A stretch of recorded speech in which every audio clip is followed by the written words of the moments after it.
Saya Siti Mariam dari SMP Negeri 1 Gresik.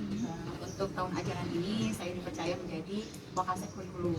Kira-kira bagaimana menurut Ibu untuk meningkatkan motivasi belajar siswa di kelas supaya siswa itu menjadi lebih aktif gitu? Untuk mengatasi motivasi belajar siswa yang rendah, kalau untuk saya pribadi secara pengalaman, saya sih berusaha untuk membuat siswa itu merasa senang. Ketika mereka sudah senang ke saya, insya Allah untuk tahapan-tahapan selanjutnya ketika kita memberikan materi atau apapun, mereka jadi cenderung untuk benar-benar memperhatikan kita. Bagaimana pelaksanaan literasi di sekolah ini? Pernah anak itu diminta dalam 1 minggu mesti baca 1 atau beberapa buku yang kemudian nanti dibikin pohon literasi semacam itu, kemudian dipaparkan. Nah, setelah gerakan literasi nasional itu redup, otomatis di sekolah, terutama di SMP 1 Gresik, memang sudah tidak ada gaungnya lagi. Nah, hal ini mungkin juga berpengaruh pada kondisi siswa, yang mana kalau kita lihat sekarang siswa itu cenderung untuk kurang begitu suka membaca. Masih. Dan apa penyebabnya kesulitan belajar siswa di kelas? Kan ada yang namanya tipe belajar anak ya. Iya. Kalau nggak salah itu ada namanya tipe audio, ada yang tipe visual, ada yang gabungan dua-duanya, atau ada yang lainnya. Nah, kalau menurut saya, ketika kita memberikan pembelajaran di kelas itu jangan hanya audio saja, jangan hanya menjelaskan saja. Kepada anak-anak yang tipikalnya visual, otomatis kemungkinan besar mereka akan sulit untuk menangkap pembelajaran dengan baik. Nah, hanya yang tipe audio saja yang cepat menangkap ketika guru menjelaskan materi atau menerangkan materi. Dikombin aja. Saya pikir ada juga model pembelajaran lain yang sekiranya siswa itu bisa terlibat semuanya dan pembelajaran ini cukup menyenangkan. Saya dulu pernah melakukan model pembelajaran ini, namanya snowball throwing. Pembelajaran yang model-model seperti itu, model-model games atau permainan kayak gitu, cukup bisa memberi rasa senang kepada anak. Sebenarnya di sekolah kita ini sudah istilahnya bisa masuk ke ranah itu berdasarkan karakteristik siswa ya Bu ya, ini sudah berhasil atau belum? Sebenarnya hoax itu bisa terjadi ketika anak sudah senang membaca ya. Karena pengetahuan itu ada di sini semuanya. Sebenarnya tidak hanya membaca, dengan melihat televisi, berita apa segala macam juga itu pengetahuan. Tapi yang jadi masalah adalah anak tuh nggak senang membaca, nggak senang nonton berita. Yang mereka senang itu adalah hiburan. Sehingga yang terisi di sini bukan pengetahuan, tapi adalah hiburan. Jadi jangan dikasih materi yang bertingkat tinggi, yang sederhana, yang mereka belum sepenuhnya memahami gitu ya. Apakah guru-gurunya sudah memaksimalkan teknologi inovasi atau belum nih? Kalau merunut ke belakang ya, ketika pembelajaran daring ya, pembelajaran daring yang kita lakukan dulu kan hanya sekedar WhatsApp ya, betul. WhatsApp, video juga mungkin ambil dari YouTube, kemudian linknya dikirimkan ke siswa. Belum sampai kita pakai yang namanya Google Meet atau Zoom seperti itu, karena terkendala pada kepemilikan HP. Hanya mungkin kalau masalah penggunaan laptop, penggunaan komputer, terus printer atau infocus macam itu mah sebenarnya sebagian besar itu sudah bisa menggunakannya. Paling hanya yang kayak bersifat aplikasi, apalagi untuk guru-guru yang secara usia juga sudah 50 tahun ke atas, itu agak sulit untuk bisa menyesuaikan dengan kondisi aplikasi yang seperti itu.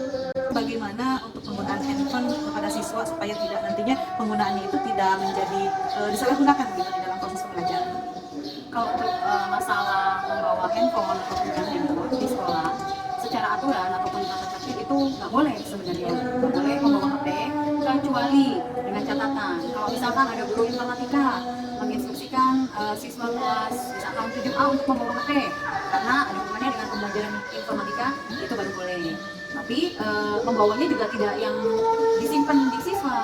Misalkan ketika si siswanya itu membawa HP pagi, dititipkan ke wali kelasnya. Nanti kemudian ketika jam pelajaran informatika diambil. Berikutnya nih, tadi kan Bapak sebutkan bahwasannya di sini berdasarkan minat atau bakat yang dimiliki siswa. Biasanya kan ada siswa-siswa yang memang hanya menyukai beberapa bidang seni saja, misalkan seni rupa saja atau seni musik saja. Nah, bagaimana untuk meningkatkan aktivitas siswa atau supaya siswa aktif di kelas ketika memang pembelajaran itu yang tidak sesuai dengan minat atau bakat siswa?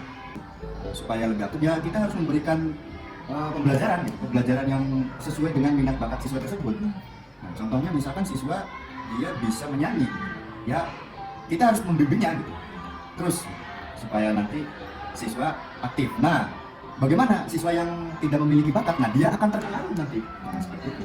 Jadi dia bisa menyanyi, ya otomatis dia juga akan sedikit belajar walaupun tidak maksimal atau walaupun dia hanya mendengarkan saja. Begitu. Jadi seperti itu. Yang Bapak lakukan nih, atau pendekatan yang mungkin Bapak lakukan supaya pembelajaran seni budaya ini bisa tersampaikan dengan baik kepada siswa? Kalau metode pada saat proses pembelajaran biasanya saya menggunakan kontekstual ini, tapi saya lebih menekankan pada life skill. Life skill. Iya, kita harus memberikan contoh, misalkan menggambar misalkan. Nah, otomatis kita pun harus bisa menggambar itu. Pengalaman Bapak, kesulitan belajar apa yang istilahnya sangat signifikan di kelas? Kalau menurut saya ada beberapa materi yang sangat sulit memang karena basic saya bukan di bidang itu. Kita sebagai guru harus benar-benar gimana ya? Multitalenta Iya, gitu ya, seperti itu. profesional. Jadi walaupun kita tidak bisa, ada videonya, kita dengan menampilkan tayangan video tersebut, maka anak bisa tahu gitu, oh itu gerakan handuk misalnya, oh itu gerakan, nah seperti itu mungkin untuk menutupi kekurangannya. Ya. Betul. Begitupun dengan saya yang istilahnya di sini kebalikannya. Kalau Ya. saya kan jurusannya dari seni tari. Ya. Nah, saya tidak begitu menguasai mengenai materi seni musik. Ya. Nah, saya minta Betul. kiat-kiatnya bagaimana atau caranya supaya saya bisa menyampaikan materi seni musik dengan baik kepada siswa walaupun tidak maksimal gitu. Ya, ya sebenarnya sama saja. Sama saja ya. Kalau seni musik juga sama saja bisa. Bahkan sekarang ada video-video yang berkaitan dengan cara belajar musik. Contoh seperti belajar piano. Ya. Nah, mungkin kita bisa menampilkan tayangan video tersebut. Jadi nanti siswa tinggal menyiapkan alatnya kemudian mempraktekkan. Assalamualaikum warahmatullahi wabarakatuh. Ya, selamat siang Bapak. Sebelumnya boleh memperkenalkan diri terlebih dahulu dengan Bapak siapa? Baik, sebelumnya perkenalkan nama saya Chandra. Saya di sini bertugas sebagai guru pilihan dan konseling desa dan disabilitas. Penyebabnya apa sih motivasi siswa atau dalam pembelajaran itu masih rendah? Jadi seperti yang pertama itu masa peralihan ya. Jadi masa peralihan kalau untuk kelas 7, masa peralihan dari SD ke SMP mungkin membutuhkan waktu untuk pembelajarannya. Tapi untuk kelas 8 itu karena tahun kemarin itu COVID-19, jadi cukup terkendala juga untuk pembelajarannya. Karena yang faktor yang paling mempengaruhi itu ya tetap kembalinya ke orang tua sendiri. Karena siswa di sekolah kan pembelajarannya hanya 8 jam. Jadi di rumah itu orang tua kurang dalam pengawasannya. Jadi karena banyaknya siswa kita yang orang tuanya ke luar negeri, terus ada juga yang broken home, yang ikut neneknya, jadi menyebabkan siswa itu di rumah tidak ada yang memperhatikan. Upaya apa yang sudah kira-kira Bapak lakukan untuk membangun relasi dengan orang tua? Saya sering mengadakan pertemuan ataupun jika ada kasus siswa yang melanggar tata tertib di sekolah, biasanya saya langsung memberikan surat panggilan orang tua supaya orang tua memahami dan mengetahui kondisi anaknya itu di sekolah seperti apa, perkembangannya seperti apa. Jika orang tuanya berhalangan hadir, biasanya saya langsung untuk melakukan revisi datang ke rumahnya, melihat kondisi rumahnya itu seperti apa, terus lingkungannya seperti bagaimana. Dan ya sampai sekarang alhamdulillah hubungan kami antara orang tua dan pihak sekolah cukup terjalin dengan baik, karena ya kami juga responsif terhadap masalah-masalah yang dihadapi oleh siswa, orang tua juga. Alhamdulillah di sini saya menemukan jawaban atas permasalahan yang saya hadapi di sini, yaitu mengenai peran orang tua sebenarnya di sini yang paling penting, karena sekolah ini waktunya terbatas gitu ya Pak. Jadi yang justru yang paling banyak harusnya mengawasi atau mendidik itu adalah dari orang tua itu sendiri. Bagaimana cara orang tua di dalam memotivasi anaknya untuk istilahnya rajin belajar? Yang pasti saya tiap hari berpernah memaksakan anak dengan harus belajar ini dan itu. Jadi satu kuncinya sholat, dua akhlak, baru nanti bisa, yang penting disiplin bagi waktu. Dengan selesai sholat waktunya belajar berapa menit, boleh main game boleh, tapi jangan lupa sholatnya terus dengan belajarnya. Jadi saya tiap hari nggak pernah memaksakan anak harus A, I, U, E, yang penting pengen tahu dia sampai di mana kemampuannya, ya sampai di mana dia mengerti dengan disiplin waktu. Karena ini kalau anak dipaksakan, yang saya tahu itu malah berontak. Berkaitan dengan fenomena yang sekolah juga ini, banyak teman-temannya mungkin dari Alif yang mungkin misalnya peran orang tuanya masih kurang ya. Bagaimana pendapat ini? Pernah saya tanya ada orang tua anak saya aja kan, Bu, boleh nggak nitip baju anak saya ketinggalan sama ibu tuh, anak saya juga kelas 9 kan. Ya ibu, anak ibu kelas 9 apa? Saya dari rumahnya yang penting berangkat, nggak tahu kelas apa ini salah. Ini salah didikan ibu di rumahnya. Ibu harus tahu dari kelas 7 ibu anaknya 7 apa, 8 apa, 9. Jangan dari rumah ngapain di sekolah, yang penting anak berangkat sekolah. Ternyata ibu tidak tahu ketika di sekolah dia masuk berangkat kelas apa. Jadi ibu di rumah gimana kalau anaknya ada PR enggak, ada tugas ini enggak tahu ya ini Bu. Jadi ibu tiap hari harus ditanya, pulang jam berapa nak? Jam sekian. Ada tugas enggak? Yang penting ibu itu tanyakan tugas, belajar, sholat. terus jangan dipaksakan, nggak boleh main, nggak boleh ini, jangan gitu. Yang penting main boleh, ini dan itu boleh, tapi jangan lupa sholat belajarnya. Jadi istilahnya di sini orang tua memang kebanyakan menyerahkan sepenuhnya Ke guru. ketika siswa di Iya. sekolah itu ke guru ya. Iya. Jadi melepaskan begitu saja tanggung jawabnya gitu. Padahal yang paling penting kan pendidikan orang tua ya di rumah. Di Gitu. rumah. Tapi harus terus istilahnya mengawasi ketika di sekolah Iya. juga gitu, seperti itu ya Bu ya. Ada beberapa hal yang ingin Ibu tanyakan. Apa yang menjadi atau penyebab motivasi belajar siswa itu masih rendah? Teman Vika itu fokus pada pelajaran dan mereka sibuk bermain-main, dan juga mereka itu tidak suka mata pelajaran tersebut, dan akhirnya mereka tidak fokus untuk melihat pelajaran tersebut. Jadi kebanyakan istilahnya faktornya dari teman yang lain juga ya, tidak mendukung dan tidak fokus kepada materi tersebut. Ketika memberikan materi, apakah sudah bisa dipahami atau belum?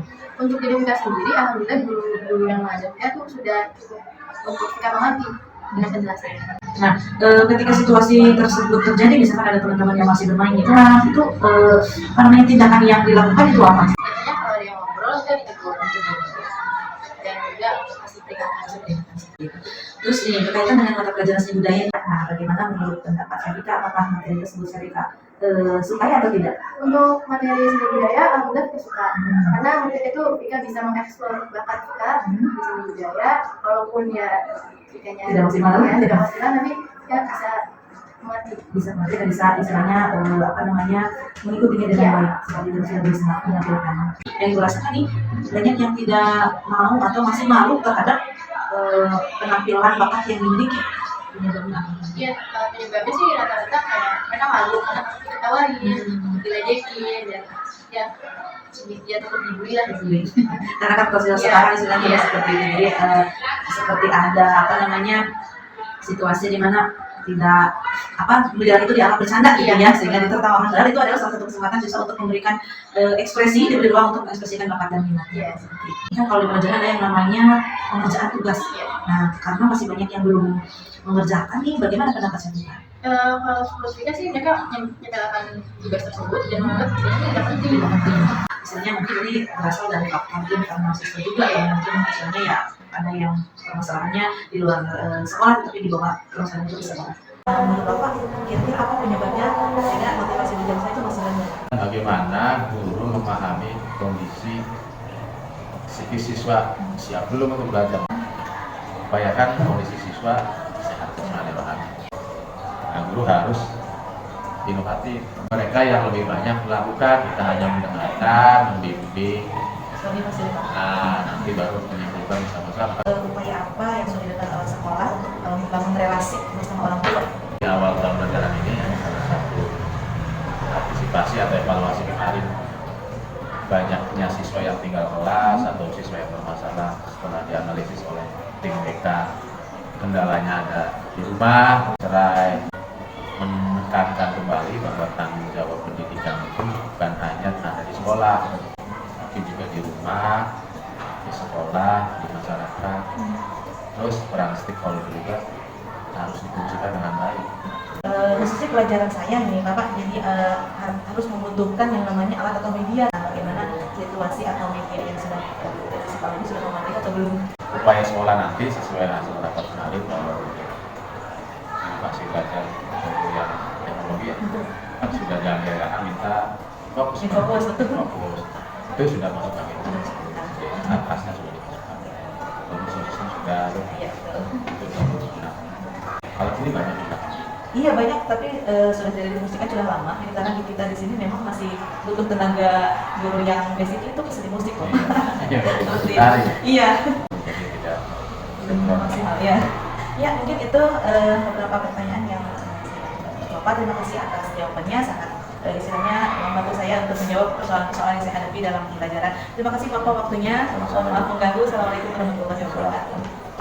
Demikian tadi pelaksanaan wawancara dengan para narasumber terkait dengan identifikasi masalah. Terima kasih. Assalamualaikum warahmatullahi wabarakatuh.